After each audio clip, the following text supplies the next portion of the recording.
Okay, in this presentation we are going to look at hypothesis testing for the difference in proportions. Okay, so here is our worked example. Here's the scenario.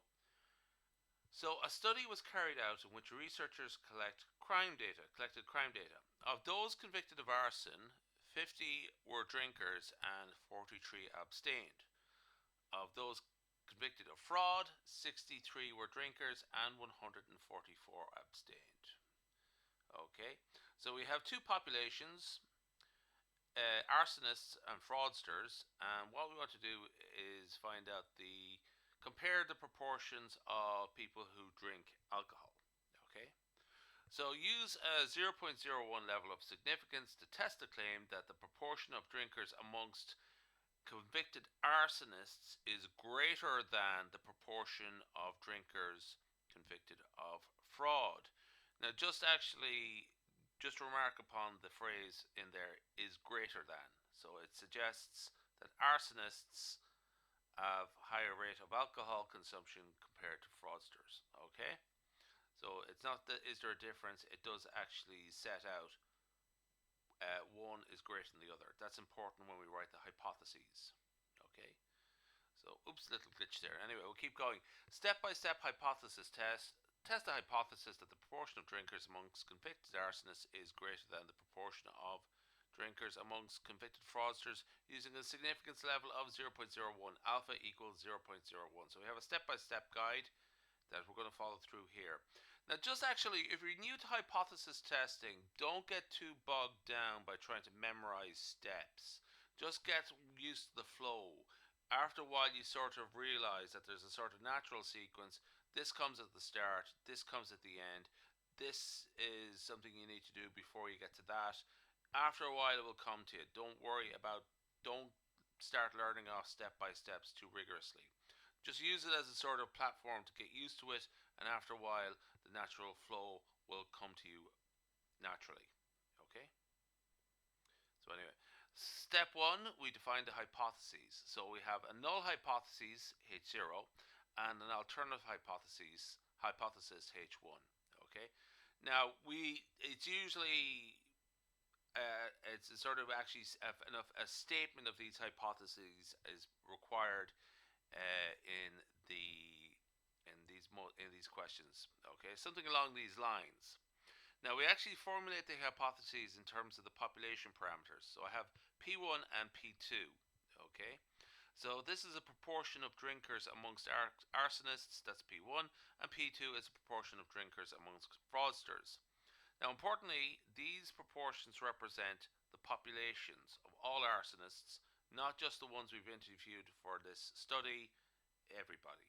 Okay, so P1 is less than or equal to P2. Okay, so arsonists is less than or equal to drinkers. Okay, so that sort of is not what is suggested by the data, but that's exactly where that will be phrasing the opposite of what is suggested by the data. We will place it there in the null hypothesis.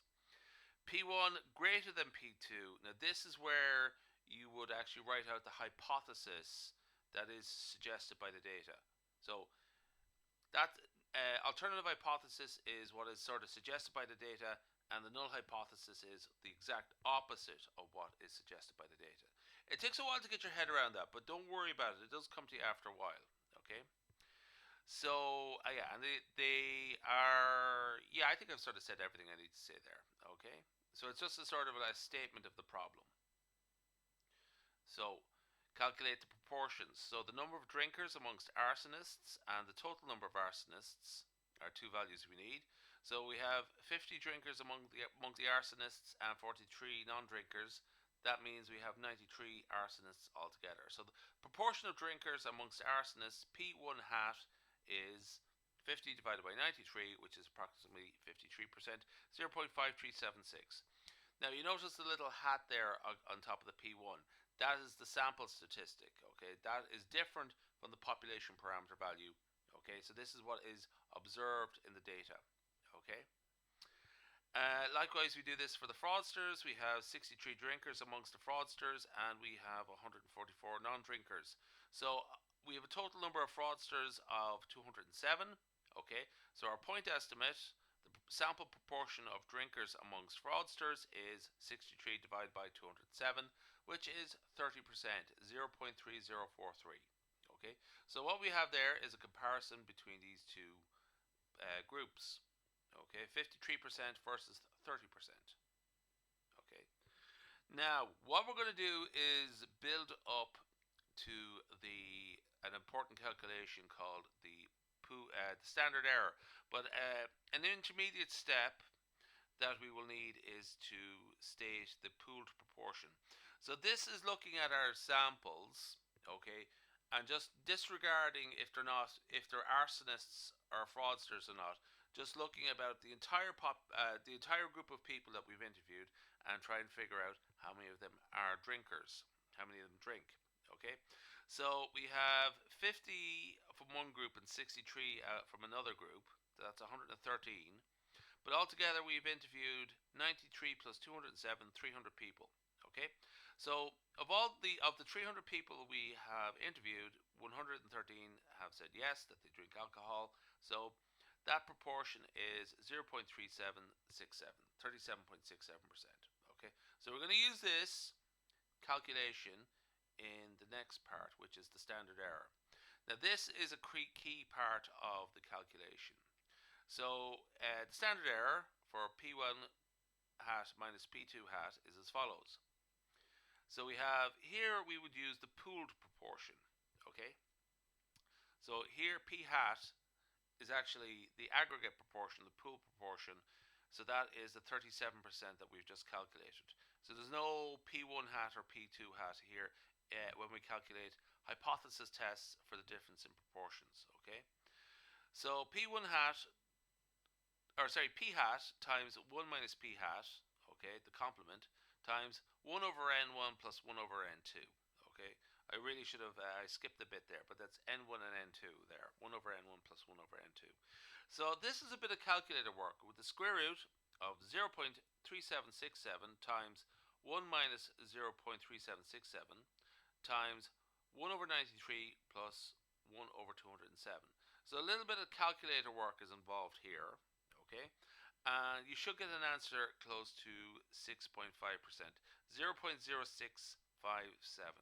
Okay, if there's rounding error always comes into this. Okay, so if you get an answer approximately close to 0.065, that's good enough. Okay, now that's the main bit of the work done. Okay, the main bit of calculation work done. So what we have to do now is calculate the test statistic. So our test statistic Z, which is a normal random variable, or that's how we're going to model it, that is the point estimate divided by the standard error. Okay, so our point estimate is the difference in proportions. So again, we're back to P1 hat and P2 hat here. So the difference there is 0.5376 minus 0.3043, about approximately 23%, and divide that by the standard error of 0.0657, and that works out to be 3.55. Okay, so our test statistic is 3.55. So what we're going to do here is use a 1% significance level, and it's a one-tailed test. Okay, so essentially the critical value of Z is approximately 2.33. Okay, now this is a large sample, so essentially we're looking at the 99th percent quantile of the Z distribution, the standard normal distribution. Recall that it's a one sample test, okay, and it is a 1% significance level, which is to say alpha equals 0.01. Okay. Now, if you're not really strong on where that the values there in that bullet point, the 0. Or the 2.33 is coming from, you probably skipped a bit too far ahead here. Okay, you should really revise the normal distribution and be familiar with all these numbers. And if it's 5% significance level, or 1% significance level, or one-tailed or two-tailed, you should really get used to go back and study that. Okay, so anyway, the test statistic here is 2.33. So is the calculated Z score, or test statistic Z value greater than 2. If the calculated test statistic is greater, than 2.33, we reject the null hypothesis. Okay, so our test statistic Z is 3.55. Okay, that is greater than the critical value. Okay, so we reject the null hypothesis. Okay, and in conclusion, that means there is sufficient evidence at a 0.01 level of significance to conclude that the proportion of drinkers amongst convicted arsonists is greater than that of convicted fraudsters. So recalling that this really is not a statement of truth, it's about the statement of the strength of evidence. Okay?